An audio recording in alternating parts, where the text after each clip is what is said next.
Hi, how you doing? I decided to do a video again. This is my fifth video about voting, and that I'm very passionate about, and especially in these times of the economy and of police violence. And I've been seeing documentaries about the QAnon movement. Let me move my headphones. I've been seeing some documentaries about the QAnon movement, and it is a cult, CULT, and it is a dangerous cult. And the President of the United States has a nerve to talk about Black Lives Matter being a terrorist organization, or that Antifa is dangerous. But what's most dangerous is the QAnon people who believe that the Democratic Party or Hollywood believe in pedophilia, that Trump is the only person that could save America. And these cult groups have happened since the beginning of time. QAnon is not the first cult. And people fall for cults because they're very vulnerable. And people are very vulnerable because right now because of this pandemic, and they're very vulnerable because they've lost their jobs. They're very vulnerable because they have to put food on the table. And they feel that, America doesn't benefit them for whatever reason. So they believe in these conspiracies, which pretty much make no sense. The Jim Jones group in the 70s, where Jim Jones was recruiting poor people of color, and then they moved to Guyana, and they had a murder-suicide of almost 1,000 people who died in 1978 in the Jim Jones situation, where people followed Jim Jones. The Manson cult, where people killed for Charles Manson. These are cult groups. These are groups that take advantage of vulnerable people. But as an example, people that killed for Charles Manson probably had hate in their heart, and they were willing to kill for Manson. And there were people who were part of the Manson family for a while, and they realized Manson was cuckoo for Cocoa Puffs, and they didn't want nothing to do with racism and murder and all that, and they left the Manson family before the small groups who were loyal to Manson killed for Manson. So there are good people in this world, in this country, who realize that they realize cults, they realize certain ideologies as being BS. And these cult groups catch you when you're vulnerable, when you're unemployed, when you're trying to put food on the table. And the whole irony is that they are good people in this world. Yeah, we can think of the negativity about society, but we can also realize that they are good people that do the right thing in the end. And people want easy answers. People are looking for easy answers. And sometimes easy answers aren't there. They're not there. Sometimes we have complex problems, and you can't just, have these easy solutions to these complex problems that have been that great minds, great philosophers have been dealing with, been writing about. And sometimes, people should not fall for a person or a group of people who are trying to modify certain issues by having easy answers to complex problems. And I feel that the good people don't fall for that. That they believe in moderation. They indeed believe in moderation. And I think the Trump turds I saw on CNN, where these 6 women, the 3 women of the 6 were not going to vote for Trump this year in November. And the other 3 were going to continue to vote for Trump. And I'm thinking to myself, it took you 4 years to realize that Trump is a danger to our democracy, that Trump is a danger to our Constitution. It took you 4 years to realize that. And then the other 3 women, they're going to vote for Trump. They're going to continue to... And Trumpism is a cult, just as equal as QAnon is a cult. Trumpism is a cult group, C-U-L-T. Just as equal, this is equal as QAnon. And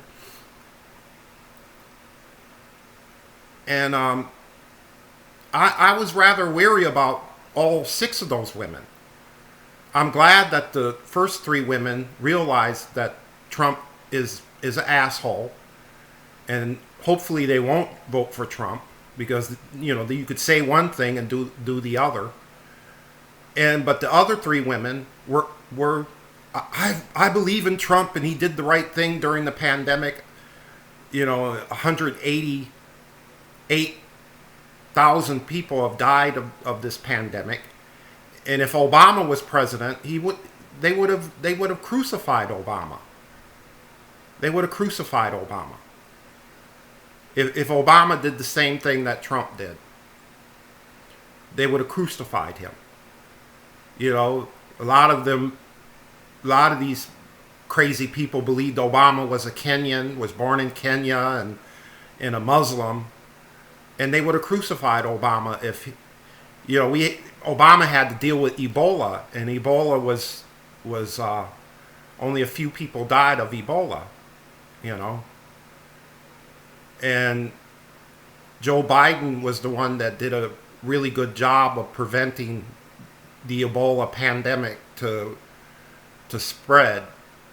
And we should thank Joe Biden. We should at least be honest about that. If you don't agree with Joe Biden, you should at least be honest that Joe Biden did do the right thing with the Ebola epidemic. But Ebola wasn't anything like COVID-19. It wasn't anything like it. And if Obama was still president in 2020, and he continued to not do anything about the deaths of 188,000 people, American people, he would have been crucified. By Fox News, they would have put a fatwa on his ass. But this president can do whatever he wants to do, because he's a white man. He's a rich white man. Let's be honest. He's a rich white man. And he gets a pass at doing whatever he wants to do. But they badmouth Obama for everything. He had to walk on eggshells. He was a totally different president than they wanted to deal with. And a lot of these deplorables had every excuse in the book about Obama is a communist, he's a fascist. The Obamacare was more of a Republican legislation that Newt Gingrich and Mitt Romney put together in their own respected states. And it was just judged as put out the final federal law of Obamacare, just put his name on it. because Obama was the president at the time. But the whole irony is that Obamacare is a Republican legislation. You know, just had Obama's name on it. You know, because Obama could not put legislation up knowing that the Republicans would put it down. And there are crazy people who say, well, I don't want nothing to do with Obamacare because Obama created it. He didn't create Obamacare. He didn't create it. Just because it's in his name, he didn't create Obamacare. Republicans created Obamacare. You know? And if they only realized that Republicans created it, Newt Gingrich and Mitt Romney, they would be for Obamacare. You know, the total irony and prejudice and bigotry of this country is just crazy. You know, calling one president a communist and a dictator and a Hitler, and then not question another president is total. You know, if you don't realize the irony of that, then you know you don't realize the irony of the, you know, and the difference of these two presidents and how they were treated. Then I know who you're going to vote for in November. I know who you're going to vote for. We need to be together, whites and black people in America. When George Floyd died, there were white people protesting against George Floyd's death. They were white people that were in the forefront of protest after George Floyd's death. They were white people around the world in European countries that were totally appalled of the way George Floyd died. The way they saw his death on video. A situation that should have never, ever happened. No matter how you disagree with people of color, the death of George Floyd was just something that white people find abominable.